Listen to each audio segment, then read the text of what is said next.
All right, I'm gonna start the recording right now. Cool. Um, Everybody, this is Brendan with EVOQ.BIKE and Craig with EVOQ.BIKE, and we've got a new series that we're gonna do. Which I was actually thinking, what are we calling this? Like Road to Masters Nats, because it's kind of what it is. Pretty straightforward. Yeah. That sounds Um, good. I'll I'll pull up the document. Why don't you tell people what our plan is here for what we're doing? Well, I kind of just got back into what I'd say, serious cycling here since October 2019. Took a 5-year break and, getting back into it. I have a little bit of time freedom and thought I'd shoot for the moon and work with you and see what I could do with a big training calendar at Nationals in 2021. Yes. And I think it'll be interesting. We're going to go through, obviously, a progression of things that we talk about to everybody on different YouTube videos of you should be lifting and you should be going through base and you should be doing a build and da da da. But there's so much information out there that if you don't plan, it gets very hard to follow. And we kind of were just going back and forth. I'm like, man, why don't we just record some of these and check in whatever we're going to do this every month, do we say? Yeah, a month, 2 weeks, every 4 weeks, something like that. Yeah. And so you can sort of follow along, and even if you don't use this type of progression for this upcoming season as you're planning, it'll give you some good food for thought of ways to attack a big A race. And then I think kind of the videos that I've put out lately that have gotten a lot of questions from are like, okay, well, how do you train through B races? What if you're an athlete that's really more trying to upgrade and you don't really have an A race? And it's just always good to be looking at other athletes' ways of training. So, I've raced with Craig, and when he said, hey, I'm really trying to maybe go for a Masters National, like, should I do that? The one thing I said, well, man, last time I haven't raced this guy in a long time. I don't know where he's at and what he's been doing. And really, well, Craig has the watts. What do you think one of the first questions I ask people below, hey, what are your A races? What do you think you're missing from that? What's your answer? I mean, my profile might suggest I'm a time trialist, but, at 145, 150 pounds, that's not a lot of watts, to be at, raw watts. I'm not real strong. I mean, I feel like I can get in a break, but I have a hard time holding it. So, I mean, maybe, FTP, longer duration holding that break would be, kind of blind spot of weakness. Mm-hmm. Let me see here. Can you see WKO now? Yeah. Sweet. So if you guys see this, I mean, a minute and a half to over 10 minutes, he's well above a Cat 1. And how old are you now? 44. 44. So yeah, that's right. Next year is going to be the first year of 45 plus. There are some hitters in that race. 40 plus has always been what's been deemed as like the hardest Masters race, followed by Baby Masters, because people might say, well, why is 35 plus not harder than 40 plus? I think there's still people mixing it up that don't want to be a Masters racer when they're 38, 37, whatever, so they don't show up. 45 plus is no walk in the park. So, if there's a guy that says, hey, I want to do Masters Nats, you really got to have Cat 1-2 watts per kg if you want to go for the win, because there are plenty of dudes that are over domestic pro watts in those races. So to see some of the hardest parts of bike racing here that, we're at the end of the season and you're really just getting back into it is awesome. The one thing that you had said, end of the race punch, I don't know what I have still at the end. And I think one of your weaknesses had been when we raced, I used to love getting into a break with you because I knew that you would work and we would work well together. But at the end, see ya. Yeah, I mean, I can burn bright, but just not long. And in hindsight, I don't know if that's just because I didn't have the the endurance and didn't train 60 minutes, 90 minutes, 2 hours, really putting that lot. Mm-hmm. It's one thing to get there, and I could get there. I like working with guys and pouring fuel on the fire, but after doing it for 40 minutes, the next big move, I'm done, you know? Yeah. What did you ever do for like endurance rides? Were you ever focused like totally on riding a pure 3 hour endurance ride, or was it a coffee shop ride? Or were you ever doing like a 4.5 hour ride where you're really in zone 2 endurance for 4 hours or over that amount of time? Previously, no. I mean, I was kind of a polarized trainer. I would go hard 2, maybe 3 times a week, and I'd go really, really easy the rest of, my other rides. Mm-hmm. This build up, I did longer duration where I'm going out for 4 hours, and I'm, the first 2.5, I'm going to be zone 2. But so, this go around, I have done longer durations at higher watts, more consistent watts. Yeah, I Like think a high that's zone 2 for 2 hours or 3 hours. Yeah. yeah. I think that's super helpful because it's going to help, when you go polarized, that's the thing that people sometimes miss is you can get a really good one of these charts, right? But the depth is missing. It's like, well, how many times can you do this? It's like, it's great that you can do X watts for 5 minutes, but how many times can you do that? Can you do it way out here after you've been riding 3-4 hours? And so sometimes I think the metrics are a little misleading to athletes when they're, especially if they're getting into things like gravel, where now all categories are mixed up, and it's really kind of brought to light to help athletes see, man, I need to be doing some more long stuff if I actually want to be around after 3 hours. For the most part, like a long group ride is 3.5 hours. And then people want to go do a 4 hour race and do well. And it's like, dude, you're going to be roasted 2 hours after it because it's going to be really 2 hard hours that you're not used to. So I think a couple notes that we had talked about. Let's see. So you're a really good self-coached athlete. Why do you think you needed a coach? And you had sort of said once we started working together as coaches, that's really kind of one thing that sparked. You're like, well, having someone that keeps me accountable, even if you just regurgitate this in your own words, kind of things that I'd plucked from our conversation. Why would you have a coach? I mean, you've made it far without one. But, I think, you've mentioned accountability for one thing.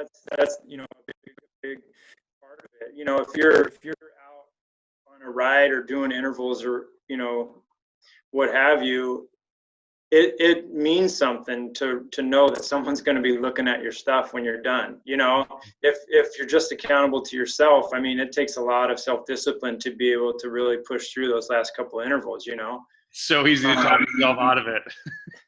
Yeah. Like, completely. today's not the day. I'm not supposed to be doing this today. I'm going to try it next week. Yeah, and you'll come up with all the reasons why it's not, hey, I stayed up late last night, or I didn't get a good night's sleep, or, hey, I got that other thing. I got to cut this short. I got to do something else, Mm-hmm. But, if you got someone who's not going to, let the excuses slide, it's huge. And then, we get into a groove with things, hey, every Tuesday I go out and I do, 5x5. That's my thing. Well, hey, have you ever thought about doing 7x3 with, this or that, and, Mm-hmm. Someone has their own style of prescribing workouts that's different from your own, that's going to avoid plateau. And, there's a lot of benefits to it. Mm-hmm. Yeah, I think it is. I mean, I think variety within physiological systems is like the best thing. If we're just, in Memphis, Tennessee or Buffalo, New York, and you're doing the same thing week in, week out, it just doesn't lead to good results. You got to be doing different things. So I think having that other person kind of seeing the forest, it's so much easier for me to see the forest for you than my own forest. Because I'm the one going out doing my workouts and I'm focused on this week. I'm not necessarily always remembering like, how did things go 2 weeks ago? I always laugh when an athlete texts me and they're like, yo, today got changed, something happened today. They use the words today, tomorrow, or my last workout. And I'm thinking, Man, that's amazing. They think I remember what their workout today is. I don't even remember what my workout tomorrow is Well, like. see, that's the thing. There's a lot of truth to that. That, as a coach, at least for, I think I spend more time working on the athletes' workouts than my own. Mine become, the throwaway workout. Like, I just get on oh, well, let's see what I'm going to do. I mean, I wouldn't do that to my athletes, but I'll do it to myself. Yeah. And that's not being fair to myself. If I want to do, have a big year, I need to outsource that. Someone needs to pay that attention to my workouts. Yeah, you need someone that's invested in you getting better, because it's like, as a coach, nothing sucks more than when someone's just not progressing. And tons of athletes have times where it's just like, either they do plateau a little bit. Plateau has this like negative connotation, like you did something wrong. It's just like, no, man, you squeezed all the juice out of that. Now you got to switch it up, like, because you want to. If you're making gains, keep making those gains. Like, if you found oil, drill, because it's hard to give yourself the chance to elicit a response that makes you faster, especially if it's a highly trained athlete. Like, if a guy comes to me and he's a Cat 1, he's been crushing it, and he's like, all right, I need to find like that 1-2%. I'm like, that, you nailed it. We need to find that 1 to 2% increase. Like, it's not always just doing the basic things. Whereas someone who's brand new, it's like, go ride on a schedule and I will make you faster. You're going to be just the volume alone will see huge improvement. Volume or the reduction of volume, like Right. One of the things I posted in this master's blog, it's like, guys, come on, I do like a power file analysis. I'm like, dude, you don't need to be riding 25 hours a week, because if you count up the time, like 9 of these hours are garbage. Like, let's cut it back. So I think that spring 145, so you're at 150, you want to carry 150 through spring 145. Do you feel like you have fat to lose, or do you see yourself staying bulked from lifting, and do you lose like muscle if you taper off, like going to the gym 3 times a week to 2 times a week? Or where do you see that 5-pound swing coming into play? Because right now this is at 145. So you 150 now? Yeah, 150 right now. Okay. Yeah. I mean, I think it's easier to push weight, and at, the more weight you're carrying, the easier it is to lift and put on muscle in the gym. I mean, I'm a believer that you can put on lean muscle, yes, but it is a little bit easier if you got a little more push. I mean, that's why guys, use creatine or whatever. They carry more water. So in this case, a few extra pounds is not a big deal while I'm, working out. And then if I can drop a few pounds come when we get back outside, and I don't feel sluggish, I mean, I felt amazing at 145 this year. So if I can get back to 145 and, be a little bit stronger, I want to do that again. Cool. And then I guess to close, so what we're going to look forward to is September. So Craig lives in upstate New York. It's a lot of winter and a lot of indoor riding. And a big piece of this is staying hungry, because there are a lot of athletes that, I shouldn't say a lot, but there's a solid amount that you're gung-ho in the fall. You make your plan. Some people go race cross. You get done.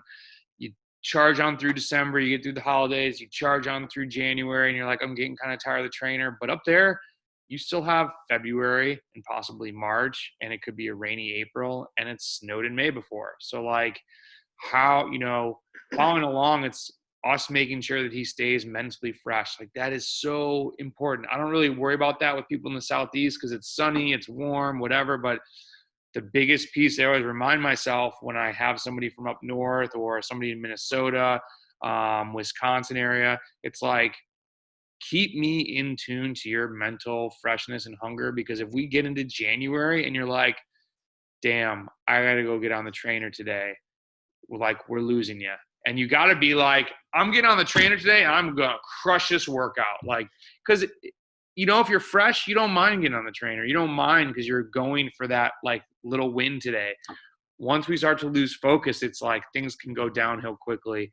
Yeah, I'm definitely one of those guys that has to get out of here for, a week or two in the winter. Last year I went to Tucson and rode for almost 2 weeks.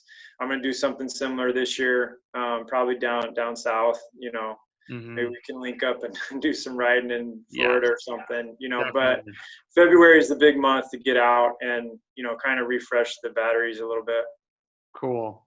So we're thinking right now of doing like a base November, December, January, heavy on the lifting, longer weekend rides.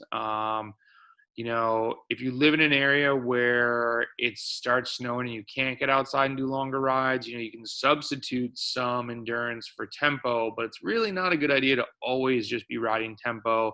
We've got a blog out there about that. It's just the fatigue that it carries over a long period of time. It can come back to bite you, and make you kind of just flat. And it happened to myself. I use myself in the example. I was the reason why I ended up writing that blog. So we're going to be monitoring that. Um, Hopefully we have some time in February to do some rides. I'll be down there racing in February. I'm on a different schedule. And then we'll be getting Craig racy-ish. We just talked about being able to toe the line, but not full on race going crazy in March.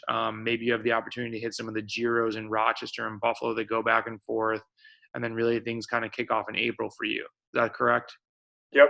Yeah, Yeah. that sounds right. That's when the weather breaks and guys can, start doing some racing. Yeah. And I think, what's your thought, from either yourself as an athlete or from other athletes that you've talked to, that like when group rides start going, we talk about this, like being ready to just toe the line. Like, how do you see it as the mental benefit of being ready to go be active? Like, not just hanging on, but being able to animate a little bit. Not saying that we're like, setting, PRs deep into a training ride, but would you agree that it's important for like the mental, like your own mental excitement for your upcoming year to have those small wins early, as opposed to, some people are like, oh, I'm gonna start training in February and I'll be ready by June. I more so hear from those guys like they're just getting beat up early, and it's tough on the psyche. Yeah. You got to be like, you really got to not care about sucking, and it's hard for people to do that.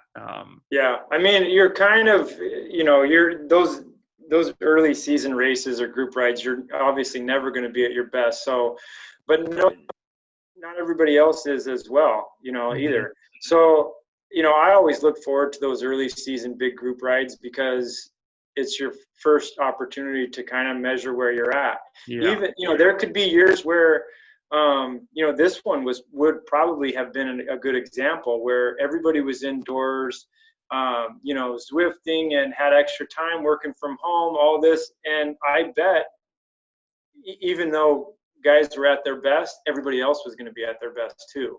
Hmm. Um, and so, it's always going to be relative. So even if you think you're jamming, you get out there and either confirm you are, or hey, I still got work to do because everybody else is fast this year too.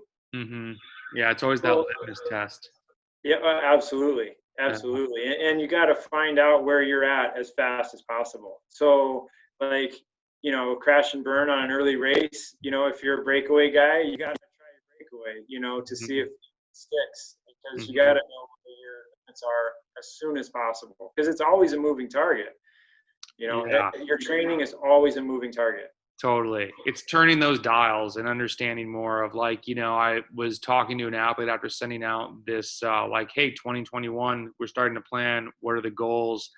And he's more of an athlete that he's down in Texas. And so racing starts in February. And there's a lot of races that he wants to do February and March, but then also wants to do Dirty Kansas 200.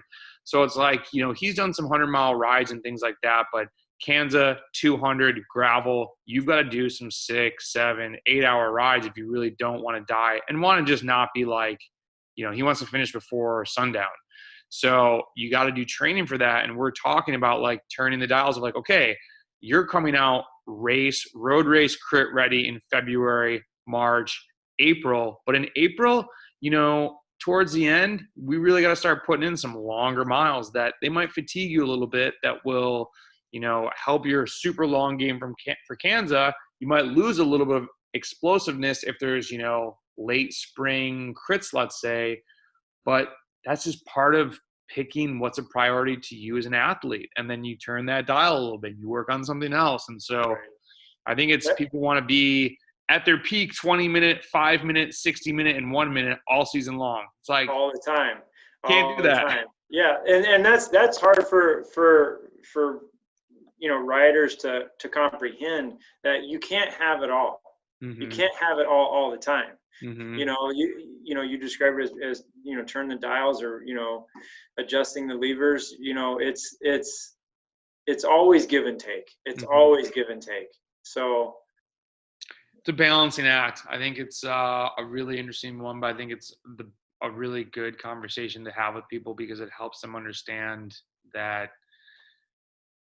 it's really hard to win a bike race. And if you want to go all in on one, you're not all in on the other one, and that's okay. But like, you got to pick and choose, and it's tough. And I mean, even with this year, it made it really tough when it was like, okay, things are canceled in spring and summer. They're coming back in fall. Oh wait, things are still canceled. We're canning thing. And it just, this year would have been a lot of moving targets for people racing, but hopefully 2021 is a little bit more normal, and we'll see what happens. So, cool, man. We'll close it up on this one. We'll get back with you guys as the training progresses. If you guys have questions, hit us up, and please like the video and subscribe to the channel, and we'll talk to you soon. Do you have anything else you wanted to add, Craig?